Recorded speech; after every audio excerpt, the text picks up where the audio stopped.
যুবকেরা, ছেলেরা, বাচ্চারা, পর্দানশীলা মা বোনেরা, আমি আলোচনা আপনাদের বোঝাতে চেয়েছিলাম।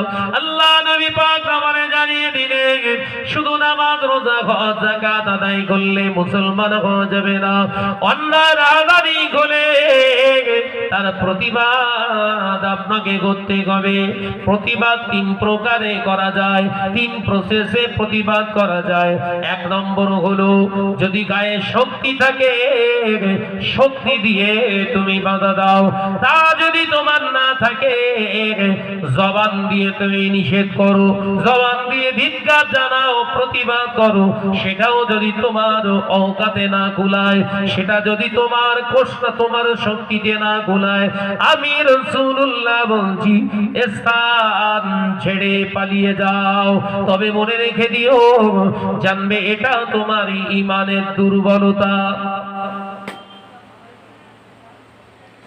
প্রতিবাদ করা যায় কয় প্রকারে, কোন প্রসেসে? কথা বলে জোরে বলে। তিন প্রসেসে, তিন রকম প্রসেসে প্রতিবাদ করা যায়। নাম্বার 1, ছেলে বড় মেয়ে বড়, গায়ে হাত দিতে পাচ্ছেন না, কথা দিয়ে রাগ দেখিয়ে প্রতিবাদ করুন। এই কথা বলছেন না কেন? রাগ দেখাও। আজকে জালসা মাহফিলে এই আয়োজনের আজকে আমরা বহু পরিশ্রম করে টাকা ব্যয় করে করছি, তুই আজকে সেজে গুজে রাস্তায় যাবি না, নিষেধ করে দিলাম। পারবেন না? না, মেয়ে যদি হট করে কিছু করে ফেলে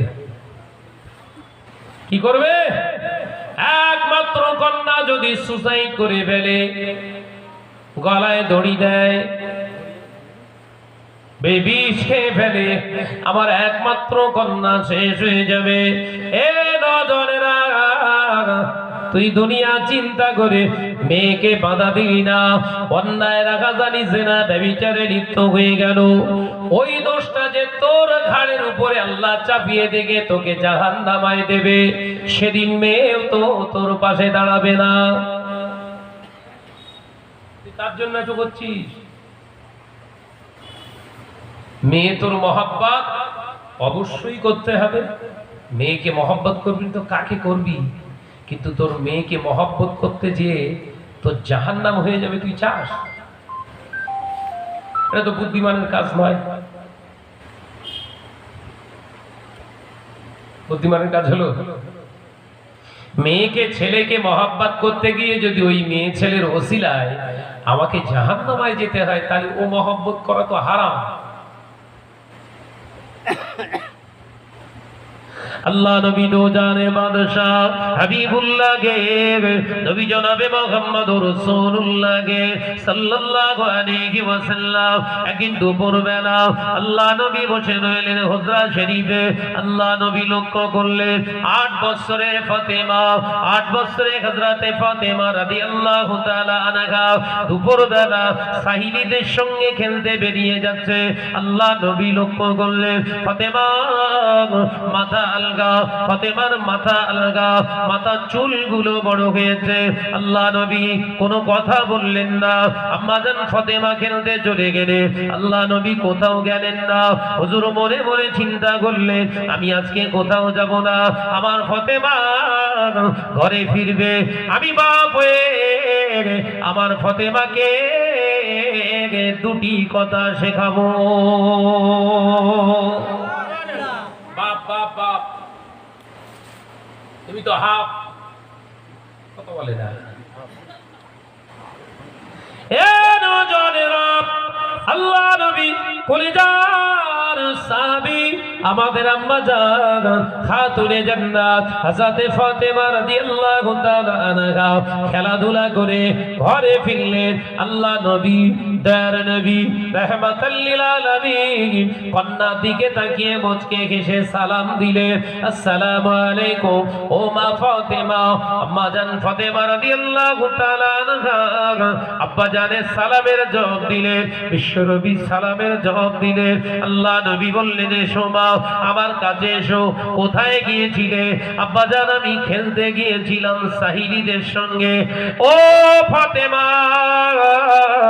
খেলা করো, অসুবিধা নাই। ফাতেমা, তোমার বয়স এখন 8 বছর। ফাতেমা, তোমার মাথার চুলগুলো বড় হয়ে গিয়েছে। ফাতেমা, কিয়ামতের দিন ওই নারীগুলোকে আল্লাহ জাহান্নামের আগুনে জ্বালাবে। ওই নারীগুলোকে আল্লাহ জাহান্নামের আগুনে জ্বালাবে, যে নারীগুলা পৃথিবীর জমিনে মাথার চুলগুলো ঢেকে রাখতো না, নিজের চেহারা সুরাতকে আলগা করে দেখাতো, বেগানা পুরুষগুলো দেখে তার দেখে আনন্দ করত, তামাশা করত, ফুর্তি করত, ওই নারীগুলোকে জাহান্নামের আগুনে জ্বালাবে। ফাতেমা, তোমার 8 বছর বয়স হয়েছে মা, আমি তোমার আব্বাজান জানিয়ে দিলাম, সাবধান হয়ে যাও। আল্লাহ নবী বলে জানতো করে খাতুনে জান্নাত হযরত ফাতেমা রাদিয়াল্লাহু তাআলা আনহা টুকরে কেঁদে ফেললে। আল্লাহ নবী বললেন, ফাতেমা,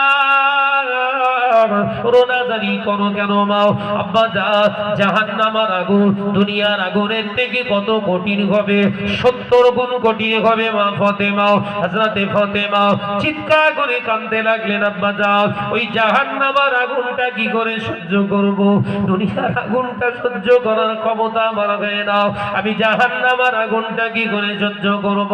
ইয়া রাসূলুল্লাহ, ইয়া হাবিবাল্লাহ, আব্বা যান, আমি ফাতেমা আজকে থেকে ওয়াদা করছি, আজকে থেকে প্রতিজ্ঞাবদ্ধ করছি, আল্লাহ জমিনে যতদিন আল্লাহ আমাকে হায়াতে রাখবে, কবরে না যাওয়া পর্যন্ত ফাতেমার চেহারা, ফাতেমার চুল, ফাতেমার সুরাত, ফাতেমার চেহারা পৃথিবীর কোন বেগানা নারী পুরুষ আর কোনদিন দেখতে পাবে না।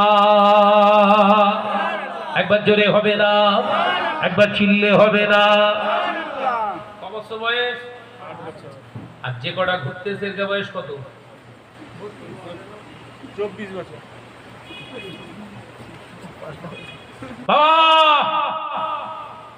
বাপ হও, বাপ, হাফ হয়েও না, কবরে বাস পড়বে বলো। রাগ করছেন? করলেও কিছু করার নেই। এই কথা যদি না বলে যায়, আমার কবরে আবার বাস পড়বে। দাওয়াত নাই না দিলে নিতে অসুবিধে নেই, আনাজ দাওয়াতের ভুকানা, দাওয়াতে আসতেই হবে, এরকম কোন সেন্সিবিলিটি নিয়ে চলি না। তবে আল্লাহ যখন এনেছে, সময়ের অন্তত মর্যাদাটা দিয়ে যাই। এই কথা বলছেন না কেন? বেঁচে যখন আছি, রবের জন্য কিছু কথা বলি।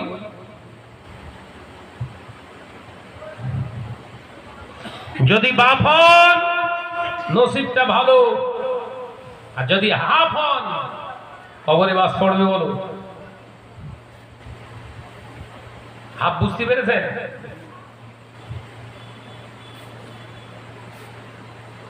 বিশ্বনবী মেয়েকে শিক্ষা দিলেন 8 বছর বয়সে। বাবাজি, ঘরের ওই যুবতী মেয়েগুলো যারা বাজারে যে কটা ঘুরছে, ওরা যদি বিনা তওবায় মরে, ওদের কবরে বাস পড়া বন্ধ হবে না? যে কটা নারী রাস্তায় সেজে গুজে ঘুরছে, ওরা যদি বিনা তওবায় মরে যায়, কিয়ামত পর্যন্ত ওদের কবরে বজ্রাঘাত পড়বে। যে নারীগুলা রাস্তায় বেহায়াপনা করে ঘুরছে, সেজে গুজে ঘুরছে, পুরুষগুলোকে উত্তক্ত করার জন্য ঘুরছে, ওই নারীগুলো যদি বিনা তওবায় মারা যায়, ওদের ইন্তেকালের পরে তামাম পৃথিবীর আলেমগুলা যদি ওদের কবরের পাশে দাঁড়িয়ে দাঁড়িয়ে কেঁদে কেঁদে কেঁদে কেঁদে কেঁদে কেঁদে যদি তামাম পৃথিবীর আলেমের চোখের পানিতে যদি ওই বেহায়া নারীর কবরগুলো যদি কাদাও হয়ে যায়, ওদের কবরের আযাব বন্ধ হবে না। যে সমস্ত নারীগুলা বেহায়াপনা করার জন্য রাস্তাঘাটে বেগানা পুরুষদের সঙ্গে হাসাহাসি লাগালাগি করে, ওই নারীগুলা যদি বিনা তওবায় মারা যায়, ওই নারীগুলোর ইন্তেকালের পরে কাবা বাইতুল্লাহ শরীফের 14 জন ইমাম ওদের কবরের পাশে দাঁড়িয়ে দাঁড়িয়ে কেঁদে কেঁদে কেঁদে কেঁদে যদি কাবা বাইতুল্লাহর ইমামের চোখের পানিগুলা যদি শুকিয়ে গিয়ে যদি চোখে যদি ঘাও হয়ে যায়, এই বেহায়া নারী, তোদের কবরের আযাব কিয়ামত পর্যন্ত বন্ধ হবে না। আল্লাহ নবী পাক জবানে জানিয়ে দিলেন, একজন বেহায়া নারী শুধু একা জাহান্নামে যাবে না, ওর নিজের 4 জন পুরুষকে জাহান্নামে নিয়ে যাবে। এক নম্বরে থাকবে ওর বাপ যাবে তাইউস হিসাবে জাহান্নামে। দ্বিতীয় নম্বরে ওর যে বড় ভাই হবে, ওর বড় ভাইটাকে জাহান্নামের আগুনে দেয়া হবে, তাইউস হিসাবে জাহান্নামী করা হবে। আল্লাহ নবী জানিয়ে দিলে তৃতীয় নম্বর পুরুষ হলো কে যে বিবাহ করবে, বিহায়া নারীকে যারা বিবাহ করে ওই পুরুষটাকে জাহান্নামের আগুনে জ্বালানো হবে, তাইউস হিসাবে জাহান্নামে দেয়া হবে। ওই বিহায়া নারীর ঔরসে যে সন্তানটা হবে, ওর পেটের বড় ছেলেটাকেও জাহান্নামী করা হবে।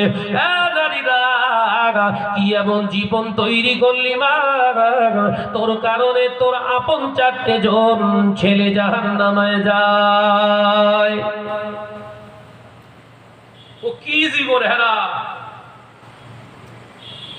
ও প্রশিক্ষণ প্রাপ্ত কুকুর না লেডি কুকুর? বলে তো, আরে ও কি কুকুর?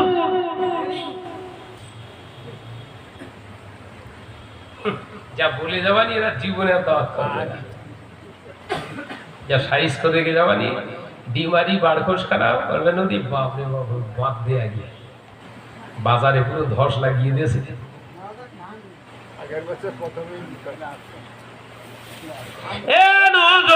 যুবকেরা, ছেলেরা, বাচ্চারা, যে সমস্ত যুবকগুলো, যে সমস্ত ছেলেগুলা ওই বেগানা নারীর দিকে আসক্ত হয়ে পরের মেয়ের দিকে তাকিয়ে মজা মারার জন্য রাস্তায় ঘুরছে, এই পুরুষগুলো যদি বিনা তওবায় মারা যায়, কিয়ামত পর্যন্ত ওদের কবরের আযাব বন্ধ হবে না। ওই সমস্ত পুরুষগুলোর হাসর জিনাখোরদের কাতারে নসিবি হয়ে যাবে। জোরে বলুন নাউজুবিল্লাহ। জোরে বল না, জোরে বলে।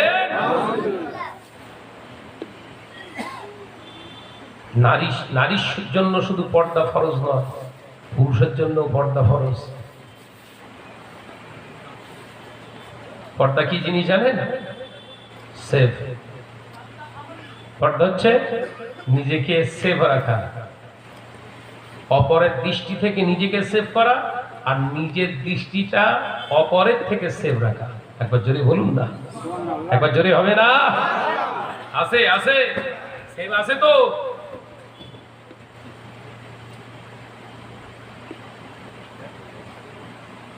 পুকুরি পড়া সব বলেছি, ভুলে গেছেন বোধহয় নাকি? ওয়াজ ওইখানেই থাকবে, ব্যাক সাইডে মারার অভ্যেস নেই। পুকুরির কটা সব বলেছিলাম, হয়েছে কটা? হয়েছে কটা? আল্লাহ নবী দোজারে বাদশাহ হাবিবুল্লাহকে, নবী জনাবে মুহাম্মদুর রাসূলুল্লাহকে সাল্লাল্লাহু আলাইহি ওয়াসাল্লাম পাক জবানে জানিয়ে দিলেন, ওই জন্য যখন কন্যার বয়স হয়ে যাবে 8 বছর, ওকে পর্দা করা প্র্যাকটিস করাও, ওকে নামাজ পড়ানো প্র্যাকটিস করাও। ছেলেদের যখন 7 বছর থেকে 10 বছর বয়স হয়ে যাবে, ওরা হাতটা ধরে মসজিদের দিকে ধাবিত করো, ওকে নামাজ শেখাও। 11 বছর বয়স হয়ে গেলে ছেলে যদি নামাজ না আদায় করে, মেয়ে যদি নামাজ না আদায় করে, আমি নবী বলছি ওকে বেত্রাঘাত করো। কি বলছে?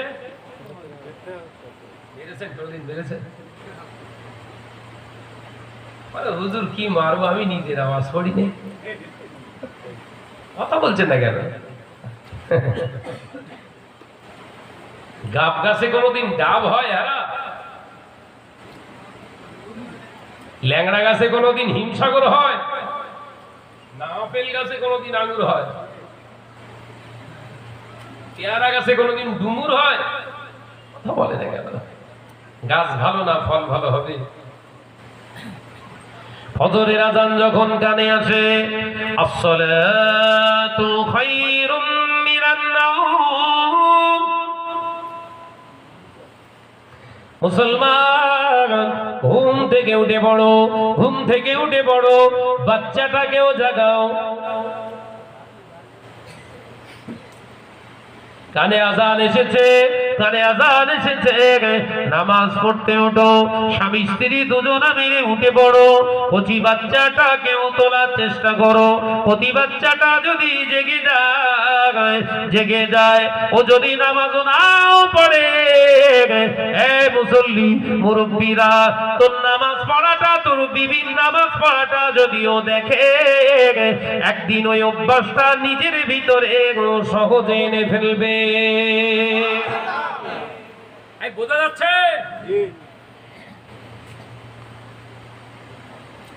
দেখবেন ওই জন্য ছোট ছোট বাচ্চাগুলো, ছোট ছোট কোলে যখন বাচ্চা থাকে, সমস্ত বাচ্চা ভোরবেলা জেগে যায়।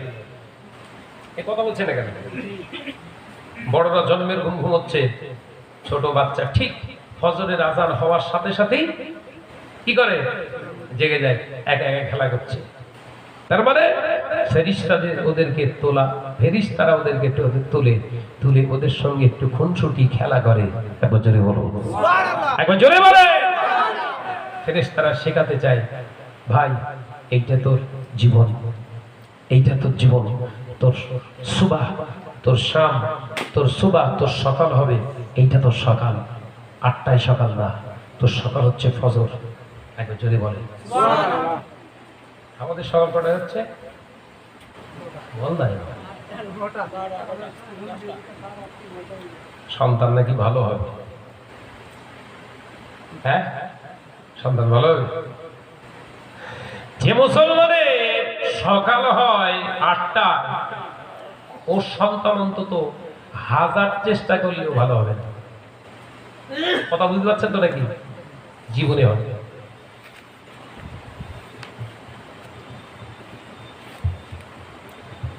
আমার ছোট ছেলেটাই মাদ্রাসায় পড়ে,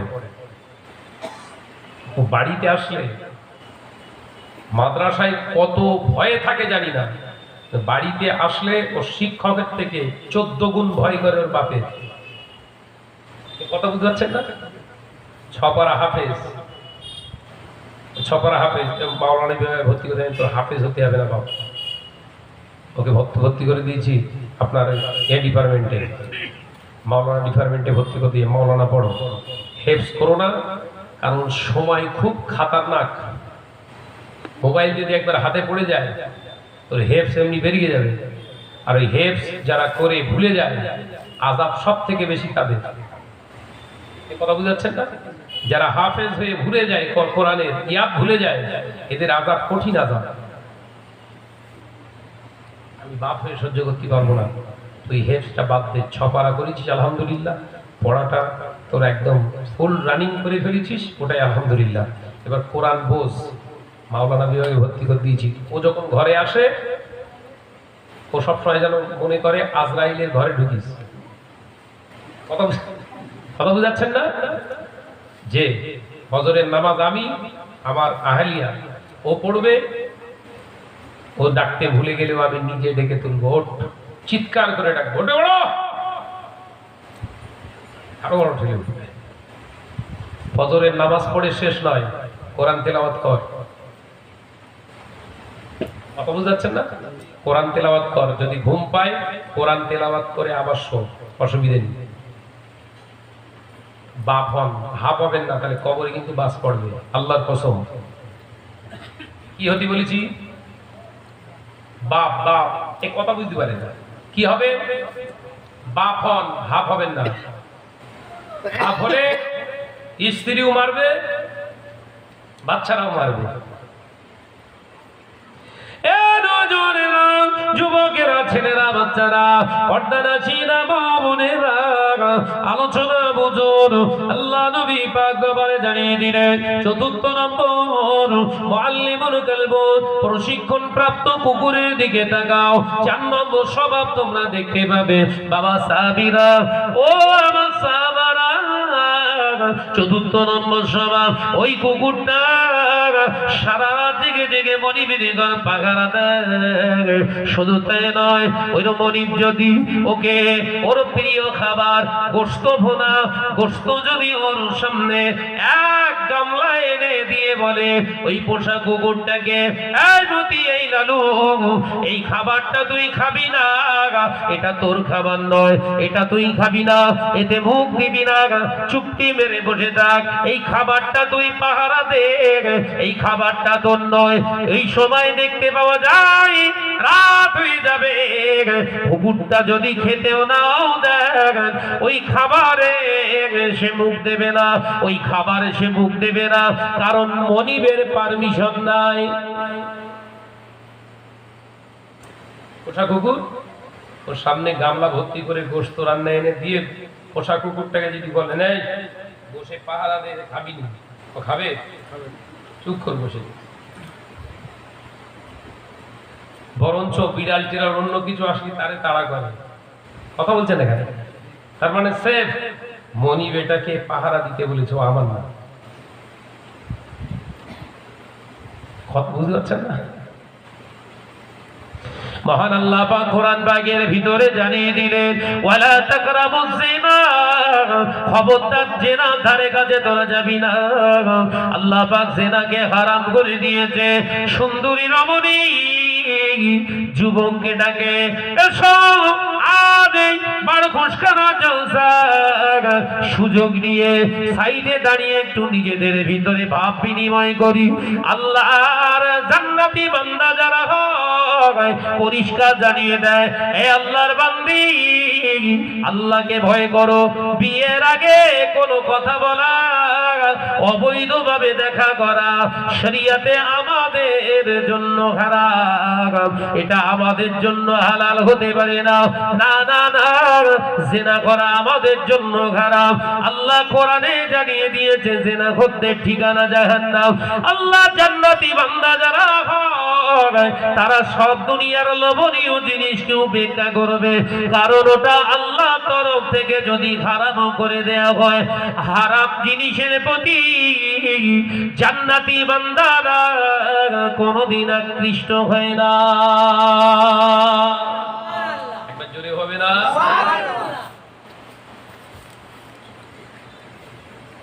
পোষা কুকুর,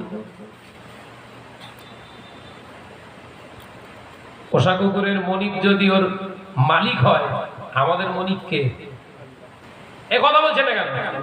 আমাদের মনিব, আমাদের প্রভু তো আল্লাহ। আল্লাহ বলেছে মদ খাবি না, জুয়া খেল, আপনার জুয়ার টাকা খাবি না, জুয়া খেলবি না, জিনা করবি না, সুদের টাকা নেবি না, লটারি কাটবি না, মিথ্যা বলবি না, জচ্চরি করবি না, পরের মেয়ের হাত ধরে টানাটানি করবি না, পরের বইয়ের সঙ্গে মিস কল দেওয়া দেবি করবি না। এগুলো তোদের জন্য হারাম। আমরা বন্ধ করেছি। মার খাচ্ছি কেন বোঝা যাচ্ছে না? এখন বুঝতে পারছি। কথা বুঝতে পারছে না? অন্য জাতির কাছে, কমিউনিটির কাছে কেন লাচ্ছাটা খাচ্ছি বোঝা যাচ্ছে না?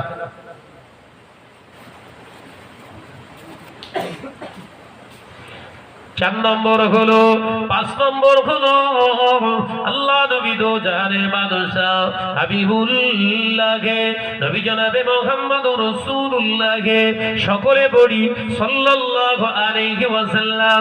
নবী আমার পাক জবানে জানিয়ে দেন, ও আমার সাহাবীরা, 5 নম্বর হলো ওই পোষা কুকুরটার ভিতরে তোমরা দেখতে পাবে 5 নম্বর স্বভাব। ওই স্বভাব তো কিছু নয়, ওর মালিক যদি, ওর মনিব যদি ওকে মেরে মেরে মেরে মেরে মেরে মেরে ওর পা যদি দুটা খোঁড়া করে ফেলে, ওর সামনের দিককার পা একটা যদি ভেঙেও ফেলে, একটা চোখ যদি ওর কানাও করে ফেলে, ওর মনিব যদি ওর একটা কানও কেটে ফেলে, ঘর থেকে গলায় দড়ি দিয়ে টানতে টানতে যদি ডিমারি বাজারে সকালবেলা ওর মালিক রেখে আসে, বিকাল হতে না হতে মালিকের ঘর ছাড়ে না, মনিবের ঘর ছাড়ে না।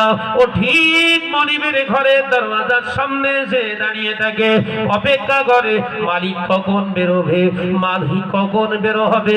মালিক একবার দেখবো ওই পোশাক কুকুরটার মালিকটা যখন বিকেল বেলা ঘরের দরজা খুলে বাইরে বেরিয়ে আসে, ওই মার খাওয়া, ওই লাঞ্ছিত, ওই দুঃখিত কুকুরটা সমস্ত কষ্টের কথা ভুলে গিয়ে মালিকের চেহারা, মালিকের সুরাত দেখার সাথে সাথে পিছনের বাঁকা লেজটাকে বারে বারে দোলা দেয়, বারে বারে দাঁড়াতে থাকে, জবানটাকে বার করে, জবানটাকে, জিভটাকে বার করে বারে বারে চাটতে থাকে। এটাই বলতে চাই, ওরে আমার মনি, আমাকে তুমি শুধু যত্ন করো না, আমাকে শুধু তুমি ভালোবাসার অধিকার রাখো না। আমি যে তোমার পোষ্য জন্তু, আমি তো তোমার গোলাম। ইচ্ছা করলে তুমি আমায় মারতে পারো, দূর করে তাড়িয়ে দিতে পারো। তুমি আমাকে দূর করে যতই তাড়িয়ে দাও না কেন, আমার সময় হলে ঠিক আমি তোমার দরজার সামনে এসে দাঁড়াবো। কারণ তুমি আমার মালিক, তোমার রূপ, তোমার চেহারা সুরাত দেখলে আমার সব কষ্ট শেষ হয়ে যায়। পোষা কুকুরটার গলায় দড়ি দিয়ে মেরে হাত পা, আপনার পা ভেঙে দিবাড়ি সকালবেলা রেখে আসবেন। পোষা কুকুর দেখবেন বিকেল হতে না হতে কোথায় আপনার ঠিক বাড়ির দরজায় এসে চুপ করে দাঁড়িয়ে থাকে। এ কথা বলছেন না কেন? হেঁকি কুকুরির কথা, লেরি কুকুরির কথা বলিনি বলো তো, ও তো একটা ইট ঝাড়িয়ে বুঝতে পারবেন ওখানে গেলে ইট খাবো, দরকার নেই। কিন্তু পোষা কুকুরটা আপনার ঘর ছাড়ে না, কারণ ও জানে মনিব হয়তো আমার কোনো ত্রুটি দেখেছে কিংবা আমার পরীক্ষা করার জন্য হয়তো মেরেছে। আমি মনিবের দরওয়াজার কাছে গেলে মনিব আবার আমাকে ভালোবাসবে। একবার জোরে বলো, একবার জোরে হবে না? ওই জন্য ওই পোষা কুকুরটা আবার ওই মালিকের ঘরের সামনে এসে দাঁড়ায়। ও দুজনেরা, মুরব্বিয়া গরিবা, ছেলেরা, বাচ্চারা, আল্লাহ নবী তো জানে বাদশাহ হাবিবুল্লাহ নবী জনাবে মুহাম্মদুর রাসূলুল্লাহ সাল্লাল্লাহু আলাইহি ওয়াসাল্লাম পাক জবানে জানিয়ে দিলে, আল্লাহ জান্নাতি বান্দা যারা হয়, আল্লাহ নেক বান্দা যারা হয়, আল্লাহ নেক বান্দি যারা হয়, শত বালা মুসিবত যা কিছু তার জীবনে আছে সবর করবে, ধৈর্য ধারণ করবে, সব কষ্ট অন্তরে রেখে দিয়ে মসজিদে যখন আওয়াজ আসে আল্লাহু আকবার, আল্লাহু আকবার, আল্লাহু আকবার,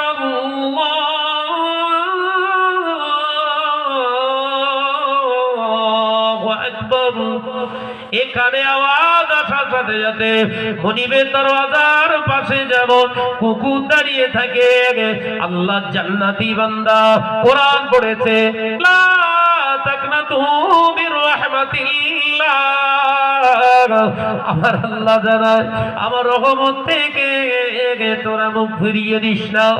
আমি আল্লাহ যতই তোদের উপরে আযাব দিই না কেন, যতই তোদের উপরে কষ্ট দিই না কেন, একবার আমার নামাজের মুসাল্লায় দাঁড়ায়, নাস্তাঈনু বিস-সাবরি ওয়াস-সালাহ ইন্নাল্লাহা মা'আস সাবিরিন, আমি আল্লাহ পাক জানিয়ে দিলাম আমার নামাজের মুসাল্লায় দাঁড়িয়ে সবর করে সহনশীলতার সঙ্গে, বিনয়ের সঙ্গে আমি আল্লাহর জন্য একবার আওয়াজ তোল, আমি আল্লাহ বলছি লাব্বাইক বলে তোর সামনে হাজির হয়ে যাব।